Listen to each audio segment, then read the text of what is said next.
Welcome to The Peer Perspective, the podcast where we explore the many pathways to recovery. I'm your host, Kyle Van Blerkum, and I'm thrilled to have you here with us today. At The Peer Perspective, we're on a mission to shine light onto the journey of healing, resilience, and hope. Each episode, we bring you powerful stories of individuals who have faced substance use and mental health challenges head-on, along with insights from trained professionals and family members offering unwavering support.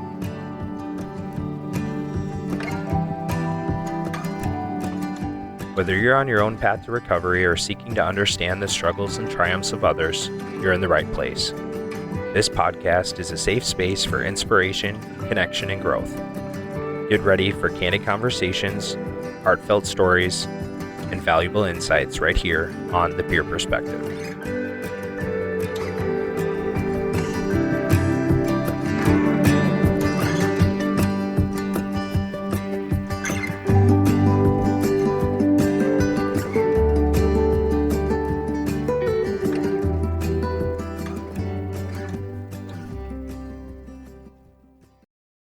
Welcome back, everyone, to another enlightening episode of The Peer Perspective. Today, we have the pleasure of featuring an incredible individual who has worn many hats in the field of recovery. Our esteemed guest, Sharon Foss, brings the wealth of experience as a social worker, former drug court coordinator, and now a dedicated recovery coach.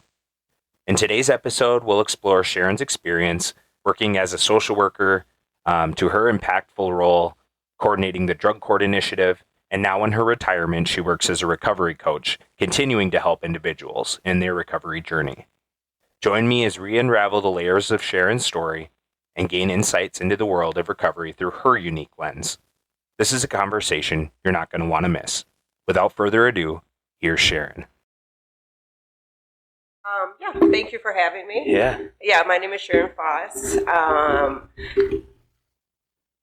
I am a social worker. I got my degree from the University of Minnesota many, many years ago. I've always been interested in social work. This has always been a goal of mine. So historically, I have done CPS. I did that for several years while living in Maine. And then we moved to the Wisconsin area. And I worked with high-risk families. More recently, I was the case manager for Polk County Treatment Court for 5 years. I retired from that, and I am currently working as a recovery coach in Polk County through AmeriCorps under We Support Recovery. Yeah, so, and we're going to get to the recovery coach because that's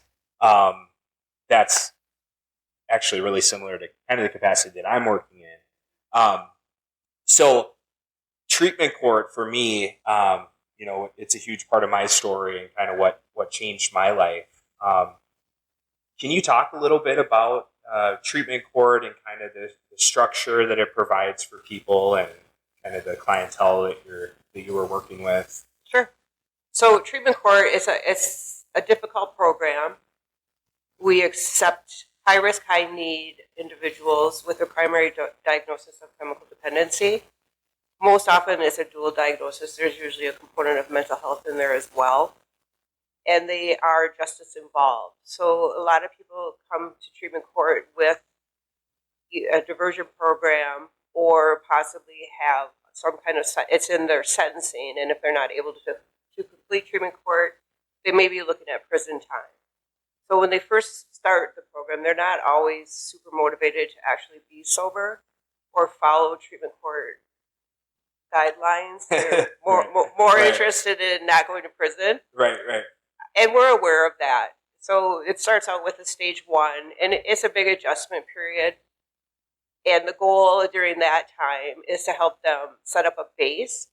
So by that I mean addressing some of the basic life things that you need to succeed, such as housing, a vehicle, a job, start working towards being motivated to become sober and get some stability in their lives, and then focus on treatment, mental health issues.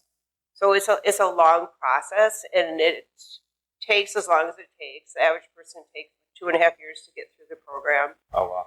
Some go through it much quicker. Some go through it much slower, and that's okay. It takes as long as it takes. I think it's really important to meet the individual where they're at and move forward from that point without having unrealistic expectations. It's really important to avoid setting anyone up for failure. Right. In Polk County, that can be really difficult. If you have to go in for a UA 3 times a week and you don't have any transportation, that's a problem. Right. So we need to figure out how to help that person, that individual, get there, achieve that by whatever means possible. I know we have helped people get there, provided transportation, do whatever we can, give them resources, people to call, and just really pave the way for each individual to be successful and not set them up for failure. I think that's one of the really most important things, especially someone coming out of addiction, still struggling, having trouble just with basic needs, a long history of substance use, and honestly dysfunction in the world, and to put expectations on that person that there's absolutely no way they're going to be able to achieve is a huge mistake. So it's a lot of work, especially in the very beginning stages, and trying to help each person figure out how to navigate life without using substances and help them be successful. Get a support network, go to meetings, meet new people who aren't using, set boundaries, stay away from people who are using so that you can maintain sobriety. Number one cause of relapse is associated with people who are actively using. So we have to be really careful about that. And at the same time, provide a lot of encouragement, positive feedback. Treatment court really is based on a positive reinforcement model. So you don't want to sanction people all the time for every little mistake that they made, because everyone makes mistakes. It's just the way it goes. It's the reality. So you have to kind of pick and choose a little bit. If it's not a big deal, maybe you just go, okay, well, that was a mistake, What do we learn from that? How can we do this differently next time? A learning process for sure. And so treatment court is set up on a 4-to-1 positive reinforcement. Anytime you give someone a sanction or a negative, you should have 4 positives to override that.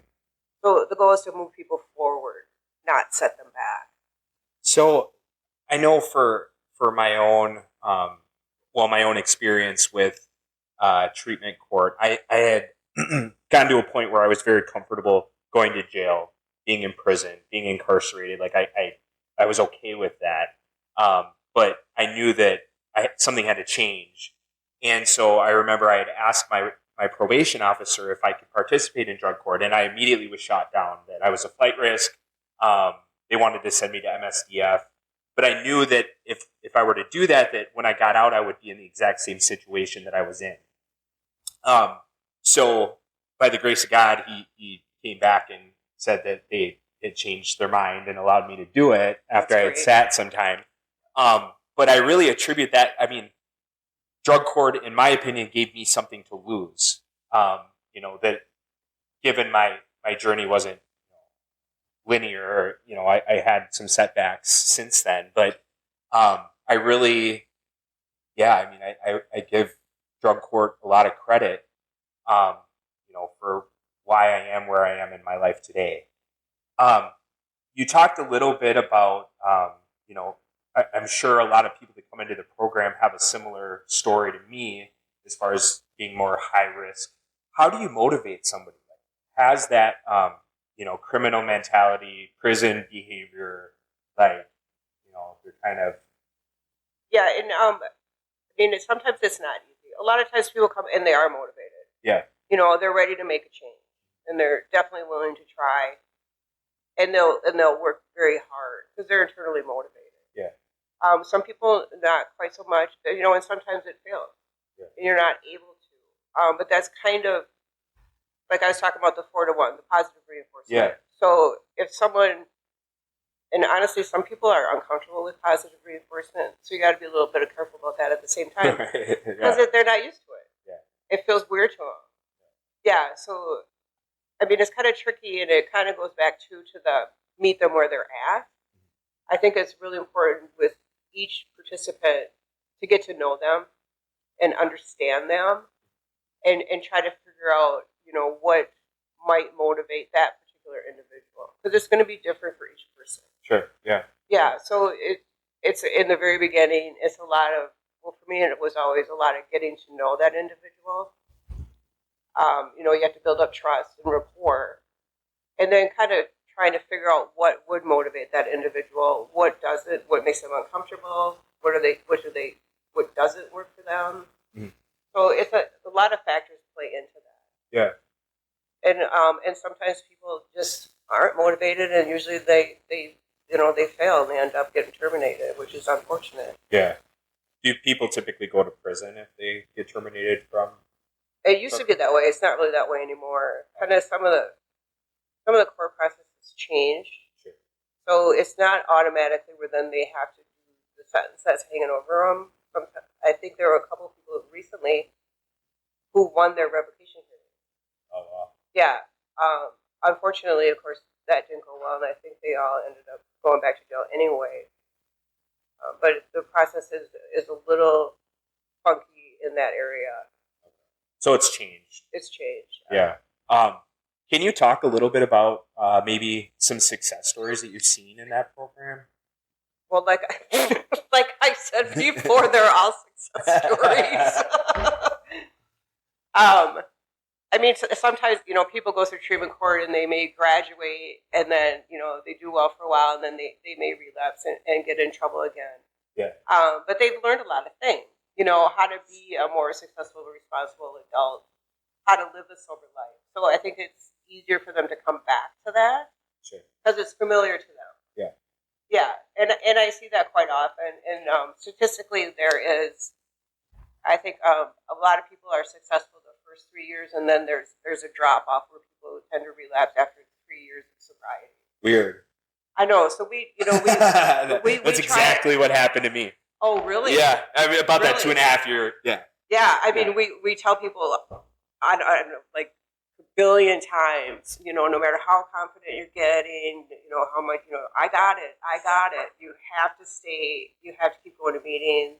Yeah. That's people quit going to meetings, and that is a problem. But it happens. Other things come up, life moves on, and then you forget that. I think for me, it was going from having all of that structure and then nothing. That's hard. And it was an adjustment for me. And it was like, oh my God, what do I do now? I don't have to go to treatment 3 times a week. I don't have to do all these things. You don't have UAs 3 times a week. I don't Accountability have falls off. Right. Yeah, that's tough. Yeah, and that's interesting. So we've tried to address this multiple times with alumni groups. Yeah. So we are trying again.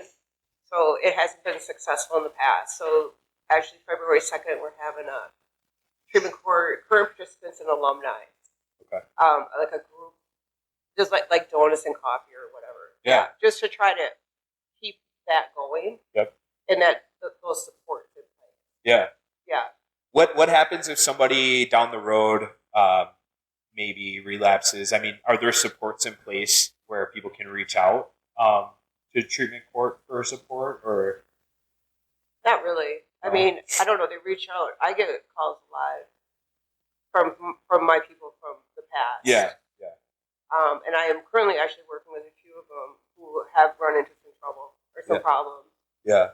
Other than that, I mean, that's kind of the goal. They each have to have a sponsor, so ideally they would still have contact with that sponsor, and they would have a whole meeting. Yep. It doesn't always work that way, unfortunately. Yeah, because they quit doing those things. So besides the actual like weekly court appearance or monthly, or I guess it depends on kind of where they're at. Mm-hmm. What other programming? What do we? What else do they have? Oh, for treatment court? Yeah. Oh, the youth case manager, UAs. Yep. Yeah. Let's see. Community service. Okay. So there's quite a bit of community service. Employment, yeah. You have to have 32 hours a week of productive time. Okay. So that can be employment or school or a combination. Sure. And then go to court, probation, report to probation. Treatment. Yep. And then mental health if necessary. It's basically like an assessment and then follow all recommendations. Okay. So then whatever those recommendations are that a professional gave them, the expectation is that then they will follow those. If you're driving, have a driver's license, have car insurance, be law-abiding in every sense. Yep. Like, I don't know how many times people get in trouble for driving without a license. Right. You know, it just like completely 100% law-abiding. Yeah. Yeah. And that's a tough one. I mean, it may sound simple, but it's not. Or have insurance on your car. What? Who has that? Right. Honesty is the most important thing. Yeah. Absolute honesty. And I tell people I still do this. If you're not honest with me, I can't help you. Right. It is always going to be better to be honest, because if you're not being honest now, it's going to come back and bite you, and it's going to be ugly. Yeah. Yeah, and it's not easy. It's not easy. It's funny. So actually, me and my wife had a no contact order on us, and I was in the jail at that point for having contact with her. And they came in and they asked me, they're like, "Have you been talking to her?" And I said, "No." And they pulled the jail conversations. Yep. Yeah. It's funny. I didn't get in trouble for the diluted UA, but I got in trouble for the dishonesty. Yep. Yeah. And people know things. People talk. Just be honest. Yep. It's always easier in the long run. 100%. Yeah. Yeah. And actually, in treatment court, if you're not honest, that is something that will most likely put you in jail more than anything else. Yeah. Because you just cannot lie. And it's funny because, well, it's not funny, but you know, the dishonesty, the drug use, it all kind of goes hand in hand. So you're really, I mean, I know for me, I really struggled with that just because, and a lot of it was the distrust for the system, and you know, for so long it was this me versus them attitude, which is weird because I advocate for a lot of my the people that I'm working with to trust these systems. You know, they're there to help you, but it really came, you know, that was a long road for me to get to that point. It's hard, especially in the beginning. I expect that. Yeah. It's almost a survival skill for a lot of people. Yeah. So I think the expectation that people are completely honest sometimes in the beginning is a little unrealistic, and you have to it has to be a conversation. Yeah. I've had people say, okay, next you're going to answer this question. I want you to count to 5 and think about before you answer it and have it be the truth, because it's automatic sometimes after living that life for so long. Yeah. To, even if it doesn't matter, to just make something up. Yeah. So it's a practice, and it's a learning thing. Yeah. Do you need to count to 5 before you answer a question? Sometimes. Yeah. Yeah. So you're no longer working in that capacity with drug court, but it sounds like you're still working with a lot of the individuals that you were working with in drug court. Can you talk a little bit about your current role as a recovery coach and kind of what that means? I'm a recovery coach through AmeriCorps under We Support Recovery. So I get referrals from different sources. Law enforcement, they call me individually, them self-referrals. Programs for Change, places like that, therapists. So it's not really all that different from treatment court in a sense that I'm a case manager basically. And I'll meet with that individual, and a lot of the same skills that I have that I use in treatment court, I use as a recovery coach. So it's getting to know them, meet them where they're at, figure out how to help them move forward in a positive way to be a sober adult. Yeah. Yeah. And so that it kind of looks the same. There's some differences. I'm not obligated to report to probation. We don't have to go to court. So it's a little bit more freeing, I guess, in a sense. Yeah. So the honesty piece comes a little bit easier because I'm not going to tell anyone. Right. It's confidential.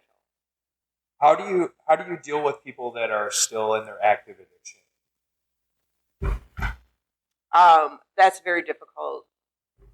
Sometimes you have to draw the line. I mean, I can't help someone who's just going to lie to me and make stuff up. Yeah. And that's a waste of my time. Yeah. There have been occurrences where I have told someone, I can't keep working with you if you're not honest with me and you're not going to do anything to help yourself. Right. And when you're ready to do that, let me know. So that's difficult. Kind of plant the seed and, I don't just throw them out the door. I'll give them a chance. Right. And, and give them the opportunity. But I can't continually meet with someone who's just, I don't know, playing a game. I don't know. Yeah. It's not worth my time. And it doesn't happen very often, but it does happen. Yeah. Can you talk a little bit about the organization that you're working with AmeriCorps? Is it We Support Recovery? Yeah, I still do have clients that are also in treatment court. Oh, sure. Yeah. And a lot of my clients that I have, or some of them, are people that have been in treatment court. I do maintain contact with a lot of. Yeah. I call them my people. Yeah. I've been working with them for so long. Yeah. I think I know them better than my own kids. But yeah. Right. Yeah, so right now, it's through AmeriCorps under We Support Recovery. We Support Recovery kind of focuses on monthly sober activities. Mm-hmm. So I know this Sunday we're doing an ice fishing event. Okay. And then they usually do snow tubing, canoeing down the river. Yeah. Sober events. Yeah. And they put them on their website if anyone's interested. Okay. Yeah. I know that's super important, is to get involved and have kind of that community, of people to kind of rally around you. And, for myself, that isolation is a big part of why I go back. Isolation is a huge part of this. Yeah. You cannot isolate. Yes. Yep.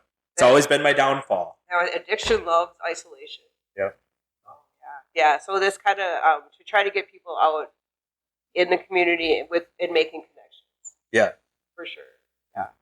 That's awesome. And I think from what I've observed, it seems like there has been an increase in these sober events and these organizations in this area that are kind of stepping up and offering. I know this Saturday there's going to be a family movie night out here, which is really cool, just being able to kind of, be around people who get it. Right? Yeah, and sometimes it's initially starting out to be a sober adult. It's boring. Yeah. People get bored. But it doesn't have to be. I know, it does. So kind of try to counter that a little bit. I think boredom is a problem. What do? I don't have any hobbies. Right. How do I spend my time? Right. Especially, been using drugs or alcohol since you're 13 years old. Yeah, and that's a challenge. So kind of trying to give people the opportunity to try different things. Yeah. I do take people on hikes quite often. Just, there are other things that you can do. Yeah. Yeah. So you talked a little bit about there's still a lot of people you stay in contact with. And you were the drug court coordinator for 5 years prior to becoming a recovery coach. And how long have you been doing that? The recovery coach? Yep. It's they do a year-by-year contract through AmeriCorps. So This is my second year. Got it. And that will end in the end of August. Are you going to continue? I'm not sure. Yeah. Yeah. We'll see. Yeah. And even when I was quote retired, I still met people and did stuff. Yeah. So I kind of feel like I just do it anyway. Yeah. So whether or not I'm doing it through AmeriCorps or not isn't it's not a big deal. Yeah. So this peer-to-peer movement, and I call it a movement, it's newer to me. I know it's been around for quite some time. Maybe it's just catching on. Can you talk a little bit about the importance of that and, why a recovery coach or... Yeah, I think, I'm not as familiar with the peer-to-peer. Uh-huh. My understanding is it's more focused on the mental health. Yep.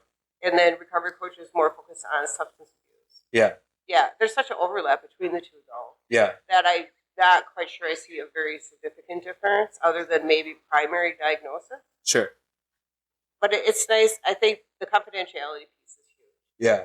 You're not part of the system, basically. You're not obligated to report to the county or probation or call the police on someone. Mm-hmm. So they can be themselves and talk about and be honest. Yeah. So I think that's nice. And it's a little bit of a different support, which is beneficial for people. And you can help them meet recovery community people. Yeah. More like a friend, I guess. Yeah. Yeah. So recovery, that trust is so important. Just having that person that you can tell like where you're at and not feel, judged or, whatever. Be honest. And I think that, in my own story, like I just wish that I would have known about this 10 years ago, right? I don't think it existed 10 years ago. You're right. That's what I'm saying. Like, and I say that to a lot of the people that I'm working with. Like, I wish there was something like this out there with somebody who gets it or who has been, who's worked with people, like just where there is kind of that different, those different set of boundaries, I guess. I think an important piece of that is not being judged. Yeah. And it sounds like, you shared that you're getting referrals from law enforcement, from, treatment court, treatment. I just think that that's so beneficial to have, another person in your treatment circle, kind of on your team. I agree. So. Yeah, I think it's really beneficial. And then a lot of times, it's as simple as giving someone a ride. Yeah. Take them to the grocery store, give them a ride to go do the visit with their kid. I mean, some basic things like that. I can do those things. Yeah. Whereas a case manager working under the county is not allowed to. Right. So it's another support person. Yeah, fill in those gaps, I think. Correct.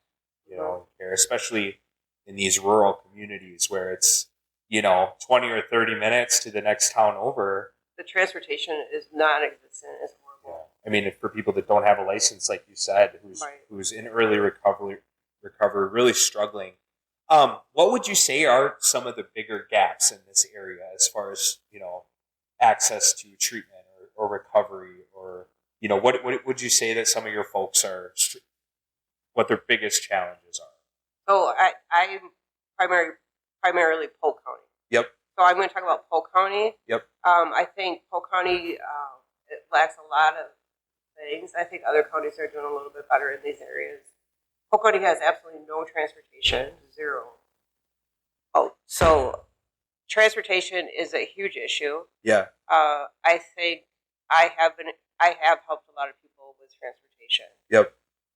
And to be honest, I don't like driving around, but I'll do it. Yeah. So that's fine. I think it's really important to get people to where they need to be. If they can't get to where they need to be, how can you expect them to be successful? Right. It's just not realistic. I did have a guy one time walk 2 miles to do his UA. He made it. He did it. So transportation is a huge issue. Housing is a huge issue. There is no housing. There's no shelter. We have one sober living house, Onyx, in Amory, which has a wait list. There's the Butterfly House in St. Croix Falls that takes women. And that really is it, other than CRA for domestic violence. So there is no housing. Just last week we called to get emergency rental assistance so someone can maintain their housing, and they're out of funds. Mm. And then, I don't know, it's crazy, and now probation is telling people who are on probation in Polk County that they have to reside in Polk County. And the big question is, like, where in Polk County? And fortunately, there is sober housing, one county over, and it sounds like, they're not able to leave the county to... No, I had a guy last week, he got out of jail. There was, obviously, as always, in Polk County, there was no housing. So he went to live with his girlfriend who was, 2 blocks over the county line, and they told him he had till Monday to start residing in Polk County. Mm. So he was... Who said that? Probation. Oh, wow. They gave him 3 days. Mm. So that's a problem. And then if we do, apply for TBRA, housing assistance, so their guidelines, they have to find a place that rent and utilities can only total $691. There's nothing for $691. So, yeah, I was just thinking that there's no such place, right? No, it's kind of non-existent. Plus, they want them to have a credit score of 600, which that's not happening. And then show 3 months of past employment. Yeah. Someone just getting out of jail doesn't have any of those things. Yeah. So it's very problematic. Yeah, it's unfortunate, and I've heard a lot about this lately as far as the probation situation in particular. You know, they would rather put somebody at a hotel, it sounds like, than a sober, safe environment, you know, that's going to set them up for success. Yeah, that's sad. And they're really, even the hotel thing, they'll just pay for it for such a short period of time. It's not an answer. Yeah. It's like a couple day solution. And then what? I don't understand. I don't know. So then they end up going, you know, to their old buddy's house, and then they're set up for failure.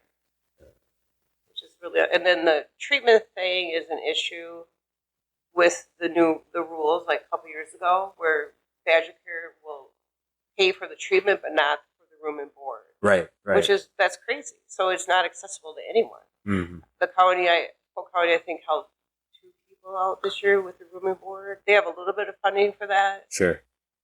So inpatient treatment is not a realistic option. Yeah. And then to go to IOP, Programs for Change has been really good about getting people in pretty timely. Yeah. So that's a good thing. Yep. So we do have that option. Yeah, but that's not necessary. Unfortunately, that's, you know, some people do need that higher level of care right out the gate. I mean, intensive outpatient isn't cutting it in a lot of situations, especially with the fentanyl, you know, problem that we're kind of experiencing. So You want to ask people? Yeah. You mentioned the jail program. Well, I started a program. You started a program, yeah. Well, because after working with, you know, in this population, obviously there's a gap between people getting out of jail and services. Yep. So they were just letting people out on the street, basically. Anyway, so to fill that gap, I started a Community Reintegration Project, is what we call it. So there's a flyer in the jail, and then they can request through Lorraine to see me. Okay. Or Sean Matthews. He's also doing it with me. Okay. So we go to the jail. One of us goes to the jail every week, and we talk to the people in the jail that have requested our services and sit down with them and basically come up with a discharge plan. Most often, you know, back to the other issues that we talked about, housing, where are they going to go? Yep. Treatment, where's their stuff, how to get their stuff, driver's license, insurance, food. So on the day that they're scheduled to get released, depending on what needs to happen, we pick them up and then take them to address these issues. So a lot of times it's going to DMV to figure out where that's at. Child support a lot of times is the issue. Stop at the child support office, see where they're at with that. They don't want to get their license mainly. And where they're going to live. I know we send a lot of referrals to the Onyx, to Julie. Working on one right now for Grace Place. Or sometimes it's just brainstorming and trying to figure out what are their options. They may have a family member or someone they can go to. Picking up their clothes wherever they happen to be. Could be anywhere. Because they'll need their driver's license, their phone, if they have a driver's license. Personal items. Pick those things up. You go to the county for the food support. Maybe if they need to, go to the store to get some food items. So are these people that are typically like serving a jail sentence in Polk County, or are they getting out of like prison? Jail. Got it. Jail. Okay, got it. Okay. Yeah, and then taking them where they need to be. Yep. And then if need be, if they're interested, we can, you know, move them over as become their recovery coach. Sure. Or a lot of times they're not staying in Polk County, they're somewhere else. Sure. And then it's, you know, take them where they need to be, and then, you know, if we can refer them to someone else, we can. So you're really setting them up for success when they get out. That's the goal. Yeah. Yeah. Right. Yeah, and then they're not calling their drug dealer to pick them up and take them home. Right. Things like, try to avoid that. Yeah. Or walking down the street in Balsam Lake when it's 20 below. Right. Trying to avoid that as well. Yeah. Yeah, that's, I mean, I can't imagine. What was the process before you guys started? There was none. See you later. Yeah. Don't come back.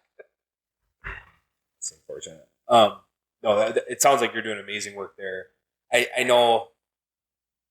Yeah, I mean, I couldn't imagine getting out of jail and just like, what else would you do?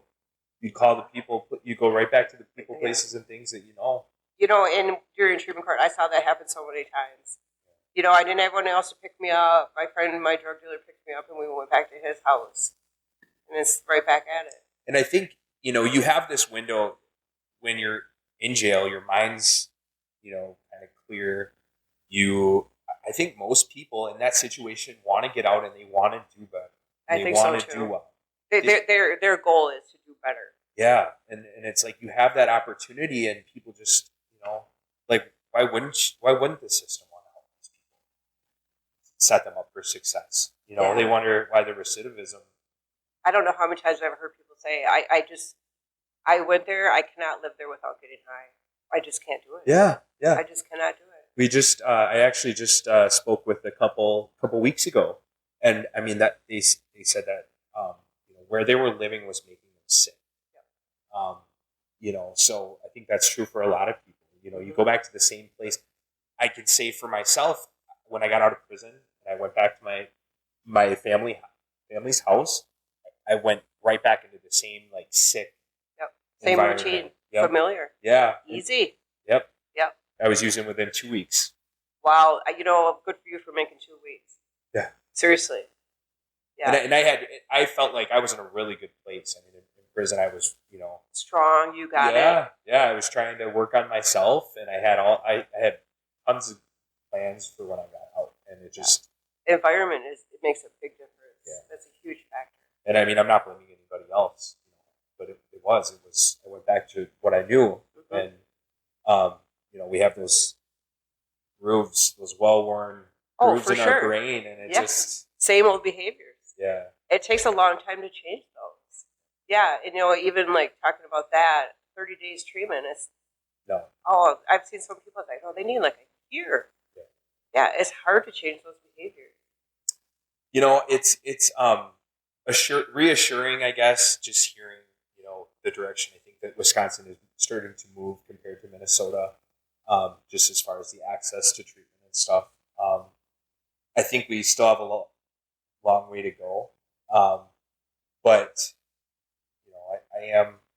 It is assuring, I guess, just hearing the focus, I guess, that's being made on handling drug addiction and. I think right now there's a lot of traction with sober communities and recognizing the issues with substance use and substance addiction, which is nice to see. Yeah. And hopefully that will result in changes.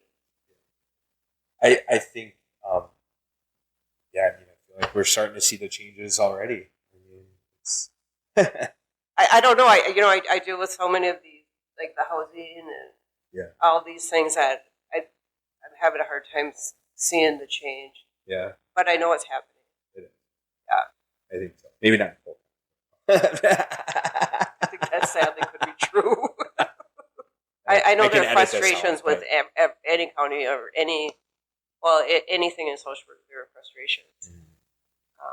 It's just working with St. Croix County so closely, and then seeing kind of or hearing.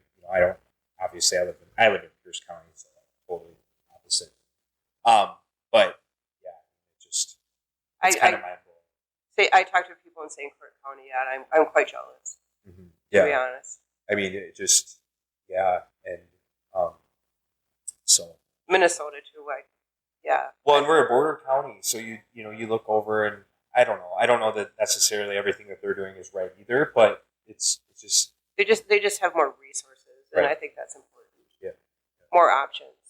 If you're doing the same thing and expecting a different outcome, I mean, it's just something's got to change, right? So,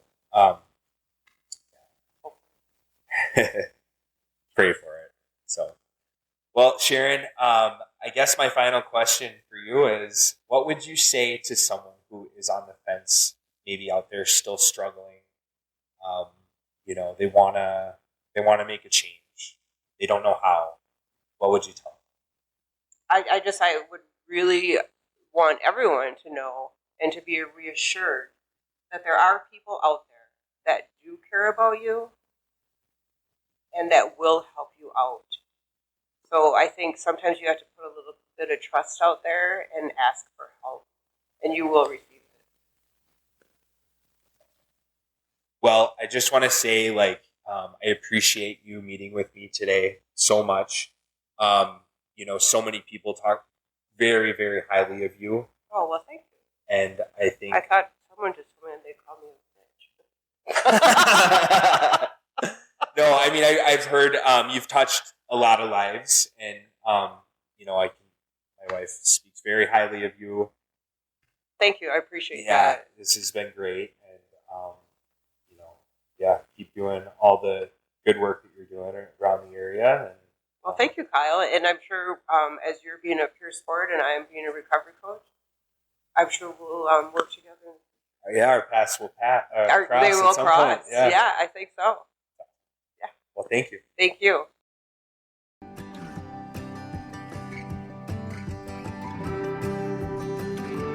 Thank you for joining us on this inspiring journey of strength and recovery. If you found this episode meaningful, please consider subscribing to The Peer Perspective to stay updated on our upcoming episodes. Your support means the world to us, and by sharing these stories, you're helping to spread hope and resilience to those who may need it most. Remember, you're not alone on your journey, and together we can make a difference. Subscribe now, and let's keep moving forward one story at a time.